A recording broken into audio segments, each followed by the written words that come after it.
Доллар темасын улай, өкмөт ушул доллардын курсунун көтөрүлүшүнөн улам кыйынчылыктар болоорун эскертти. Ал эми мына ушул кыйынчылыктардын кесепетин жумшартуунун кандай жолдору бар?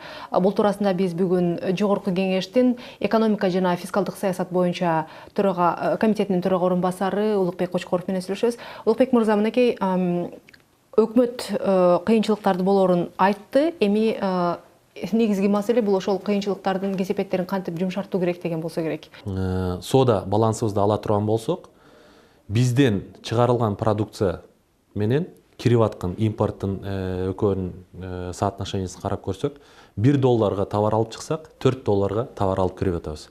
А ошол $4 алып кирип аткан товарыбызга биз доллар менен төлөп атабыз да. Демек Кыргызстандын экономикасынын ичинен $1 келсе, $4 кайра чыгып кетип атат да. Мындай жагдайда улуттук валютанын курсу кармалып турушу, көпкө кармалып турушу бул мүмкүн эмес да. Жакында ушул өзүбүздүн комитетке өкмөттүн токтому менен бекитилген Кыргызстандын 15-17 жылды среднесрочный неме дейт, прогноз. Кыргызстандын өнүгүүсү боюнча божомолу келип түштү.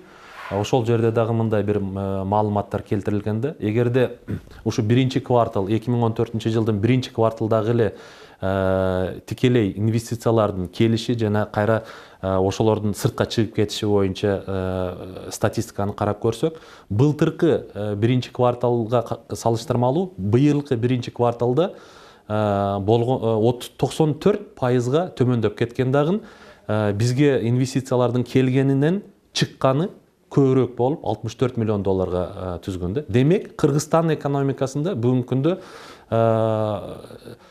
инвестициялар келип, жумуш орундар түзүлбөстөн кайрадан жабылып, сыртка чыгып кетип атат деген бир коркунучтуу бир акыбалды көрсөтүп турат да. Мындай жагдайда биз доллардын курсунун улуттук валютанын курсунун кармап калышыбыз өтө татаал болот. Ошондуктан кескин түрдө бүгүнкү күндө өкмөтүбүз иш-чараларды аткарыш керек. Кандай иш-чараларды? Бул жумуш орундарды түзүү жана өзүбүздө жаңы импорттун ордуну толуктоо. Биз ошо импорттап алып келип аткан товарларны өзүбүздөн чыгарган иш-чараларды жүргүзүшүбүз керек да. Ошону менен стабилизация кылышыбыз мүмкүн.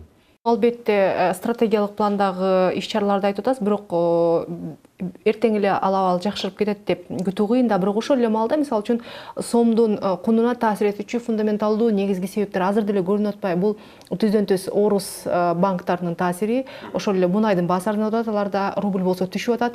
Сиз айткандай мигранттардан келген которуулар азаят деген коркунуч бар. Дагы бир маселе, ошол эле Американын базасы чыгарылып кетип атат, андан түшө турган доллар көлөмүндөгү каражаттар дагы кыскарат. Жана башка көптөгөн жагдайлар азыр ушул сомдун кымбатташына себеп бере турган жагдайлар болуп атат да. Демек, өкмөт азыр кандай чукул чараларды көрүшү керек? Себеби биз айткандай импорттон көз каранды болгондуктан бул түздөн-түз келип эле ар бир жаранга таасир этип атпайбы доллардын курсу? Себеби баалар кымбаттайт базарда. Азыр муну кескин түрдө мына бир айда же 2 айда оңдоп коюу мүмкүн эмес. Албетте муну кылса болот. Бирок бул биздин баягы золотовалютный запастарыбыз деп коет, ошондон көп акчабызды тышташыбыз керек да, интервенция кылышыбыз керек.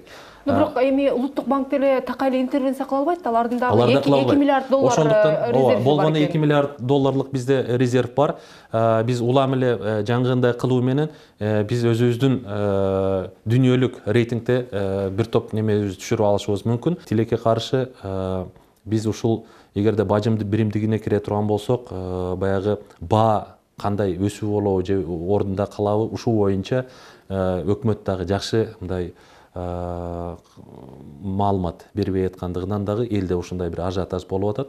Ошондуктан жакшы анализдерди жүргүзүп туруп, өкмөт жоопкерчиликти мойнуна алуу менен ушундай бир түшүндүрүү иштерин да бүгүнкү күндө элдин арасында жүргүзүүсү абзел деп ойлойм.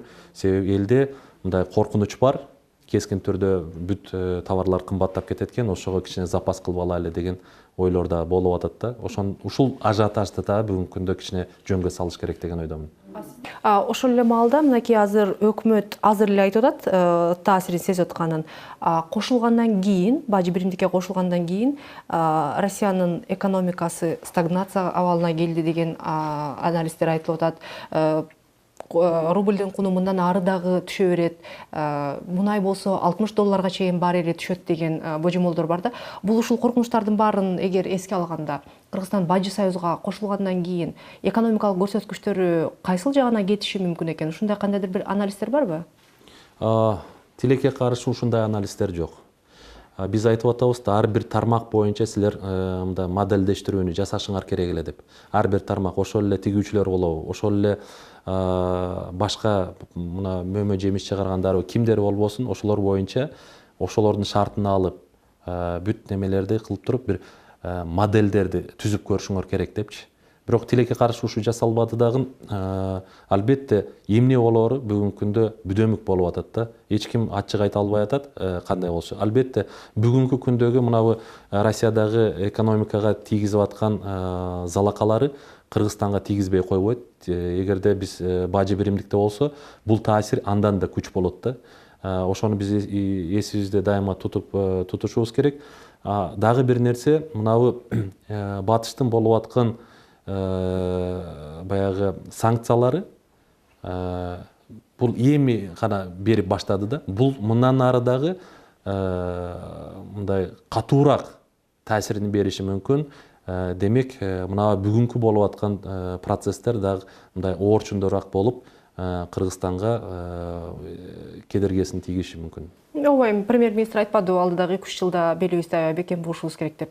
Демек, бул жагынан алып караганда анда азыр мынакей ушул маалда парламент ошол Бажы союзга кошулуу боюнча мыйзамдарды карап жатпайбы? Демек, ушул суроолорду тагыраак берип, өкмөттөн тагыраак жоопторду алганга аракет кылып, анан ошонун негизинде чечим алыш керекпи деген суроо пайда болот да. Ошол эле мына азыр биздин Бажы кодексибиздин ордуга башка жаңы мыйзам кирип атат. Ал мыйзамда ушу үчүнчү өлкөлөр менен, бажы биримдигине кирбеген үчүнчү өлкөлөр менен соода саттык маселеси квоталанышы мүмкүн, лицензияланышы мүмкүн деген дагы шарттар жазылып калганда, бул биздин либералдык экономикага эч качан жооп бербейт да. Мен бүгүнкү күндө билбейм кайсы ошо бизнесмен бүгүнкү күндө ошол башка мамлекеттерден, ошол эле Кытай менен, Турция менен же Эмират менен иштөө үчүн лицензия алууга даяр, же болбосо квота алууга даяр. Ошол эле бизге кирген бүгүнкү күндөгү 16 мыйзам боюнча мына биринчи окууда биз карап көрдүк. Менин көз карашымда бул мыйзамдарды ошол Евразиялык экономикалык интеграциялык уюмдун эксперттери жазгандай сезилип турат. Себеби ал жерде Кыргызстандын көп кызыкчылыктары эске алынган эмес да.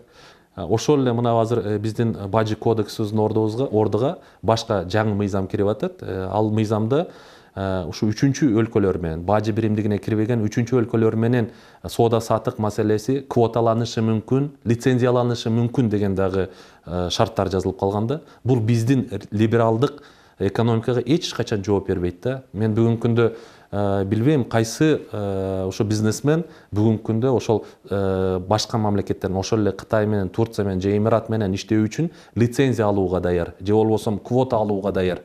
Ушул маселелерди мен айтып атканым жаңа ошол Евразийский экономический неменин комиссиянын эксперттери жазылган боюнча кабыл алып калган болуш керек деп айтканым дагы ушундан болуп атат да. Мындан сырткары мынабу эркин экономикалык зона боюнча мыйзамыбыз да бар. Ал жерде жазылып турат бүгүнкү күндө.